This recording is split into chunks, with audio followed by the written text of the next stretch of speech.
11 сабақ сандардың бөлінгіштік белгілері. Бірінші цифры 7-ге тең болатын, барлық цифрлары әртүрлі 3-ке еселі болатын ең кіші 3 таңбалы санды жаз. Ең кіші 3 таңбалы сан болу керек бұл санымыз, және оның басы жағы 7 арқылы басталу керек. 7 одан кейін барып кіші сан болу үшін бізде міндетті түрде мына жерге 0 түседі. 3-тің еселіктері болу үшін, яғни 3-ке бөлінетін сан болу үшін қандай қасиеті бар еді? Бөлінгіштік белгілерін біз 3-тің бөлінгіштік белгісі бойынша 3-ке бөліну үшін бұл сандардың цифрларының қосындысы 3-ке бөліну керек. Демек біз мына жерге қаншаны қоямыз? 2-ні қоямыз. Сонда 7, 0, 2 қосындысы 9 болады. Ал 9 3-ке бөлінеді. Бұдан ең кіші сан жоқ. Яғни ең кішісі 702 деген сөз. Екінші есеп.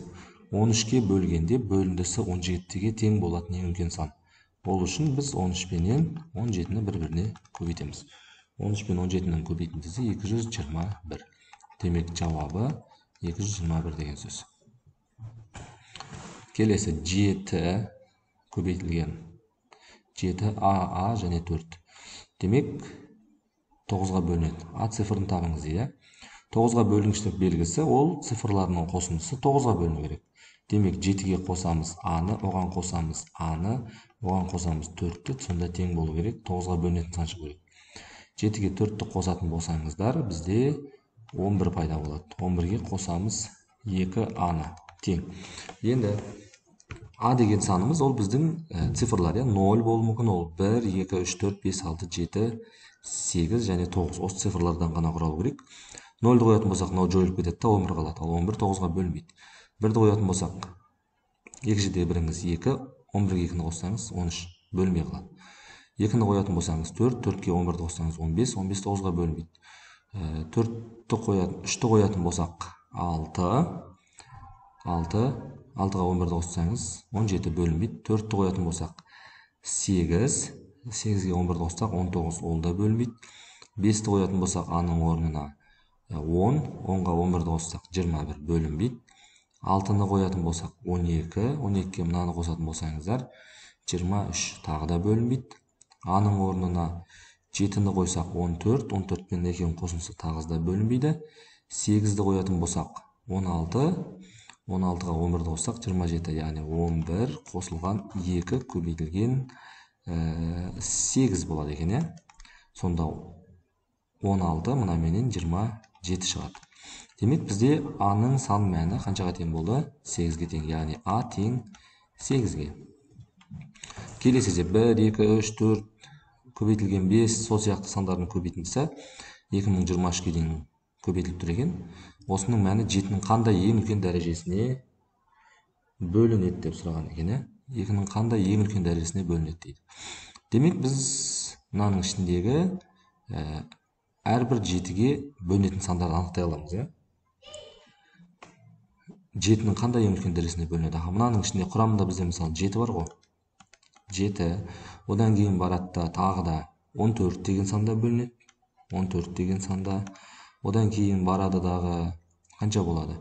14, 21 деп кете береді, осылай кете береді. Демек 2023-ті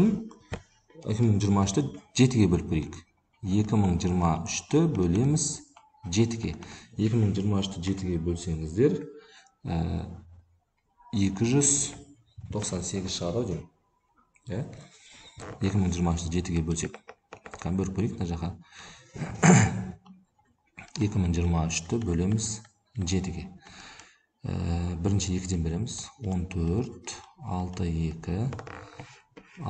Енді 8-ден берсек 56 болады. 6 қалады. Және 3, 9. 289 болады екен. 289. Демек, мынаның құрамында бізде 289 сан бар деген сөз. 289 7-ге бөлінетін сандар бар. Енді бізде қандай ең үлкен дәрежесіне деп айтты да. Демек, мынау бізде 7-нің өзі деген сөз. Мынау 14 дегеніміз 2 мен 7-нің көбейтіндісі. 2 көбейтілген 7 деген сөз. Демек, мына жерде 7-нің бір дәрежесі бар. Мына жерде бір дәреже бар. Мынау тұрған 21 дегенімізде 3 мен 7-нің көбейтіндісі. Бұл жерде де мына дәреже біреу бар. 28 дегенде де біреу болады. 35 болғанда да ода біреу болады. Себебі 35 дегеніміз 5 мен 7-нің көбейтіндісі. Сонда бізде 7-нің қазір дәрежелері пайда бола бастайды. Енді қараңыз, ол жердегі ең қызығы мынандай сандар құрамында бар ғой, 49 деген. Ал 49 дегеніміз 7-нің 7 көбейтілген 7. Яғни бұл жерде 7 2 рет кездеседі. Ал мына жерде 7 бір-ақ рет кездесетін болады. Мысалы 56 дегенде де 8 мен 7-нің көбейтіндісі бір-ақ рет кездеседі. Ал 49 дегенде 2 рет кездеседі. Демек 49-да 2 рет кездеседі. Одан кейін барып 343 деген санда ол 3 рет кездеседі. Яғни 7, 7 және 7. Себебі бұл 7-нің кубы ғой. Біз солардың 289 болғанда бір-біреуін ғана санап өттік. Мына біреу деп айттық. Мына жерде біреу деп айттық. Көрдіңіздер ме? Демек біз осыларды ғана пайдаландық. Ал бізге қаралмай қалған сандар мына 7 қаралмай қалды. Және мына тұрған 2 7-міз тағы қаралмай қалды. Соныменен есептің нақты жауабына келетін болсақ, 289 қосылған 49 дегенде бір рет саналды, бір рет саналған жоқ, сол бірді қосамыз. Қосу 343 дегенде бір рет саналды, ар жағында екеуі саналған жоқ. Демек, мына жаққа 2-ні қосамыз. Тең келесі 7-нің кубы 7-нің кубы 343 болды, ал 7-нің 4 дәрежесі 2000-нан асып кетеді ол жақ. 2023-тен де үлкен болып кетеді, сондықтан ол кірмей қалады. Демек, мына сандардың қосындысы біздің жауабымыз болады деген сөз. 289-ға 1-ді қоссақ 290 және 292.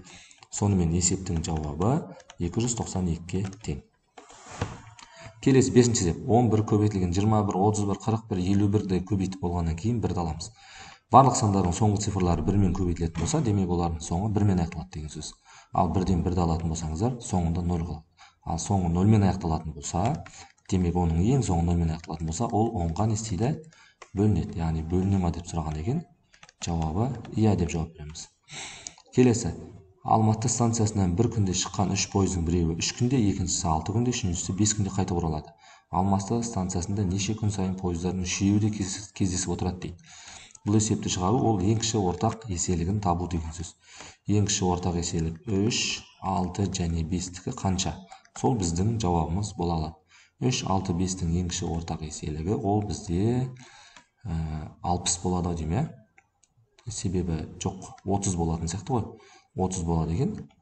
Себебі 33-ке бөлінеді, 36-ға бөлінеді, 35-ке бөлінеді. Және ол ең кішкентайы. 60-та болады, бірақ ол ең кішісі емес қой. Демек, жауабы әрбір 30 күн сайын бұл 3 пойызда станцияға бірдей келіп отырады деген сөз. 7-ші есеп. Берілген сандар қатарынан 8-ге бөлінетін сандарды анықтаңыз дейді. Яғни біз қасиеттерін пайдалану арқылы біз бұлардың ішіндегі мына бірінші санда бөлінетінін білеміз. Екінші санды және мына сан бөлінеді. Және 72, 72, 568 деген санымызда бөлінетін болады. 8-ші есеп. 7-ге бөлінетін 3 таңбалы сан нешеу дейді. 3 таңбалы сан бізде 100-ден басталады. Яғни 100, 101 деп кете береді да 999-ға аяқталады. Бізде барлығы 3 таңбалы сан нешеу? Барлығы 3 таңбалы саннан бізде 903 таңбалы сан бар, иә? 3 таңбалы сан бар.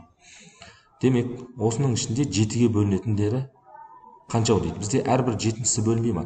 Сондықтан 900-ді бөлеміз 7-ге. 900-ді 7-ге бөліп алайық. Баған түрде бөлетін болсаңыздар, бірден бересіздер. 7 болады. Одан кейін бар 2 қалдық түсетін болса, 2, 0. Енді нешеден береміз? 2-ден береміз, иә? 2-ден беретін болсақ, 14, 6 қалдық қалады, иә? 6 қалдық, артында 0 бар. Енді қаншадан береміз? 8-ден береміз. Демек, 128 шығады екен. Мұнаны бөлетін болсаңыздар, 128 және ар жағында қалдықтары бар. Қандай да бір қалдығы бар ар жақта. Бірақ бізге нақты қаншауы бөлініп тұр? 128-і.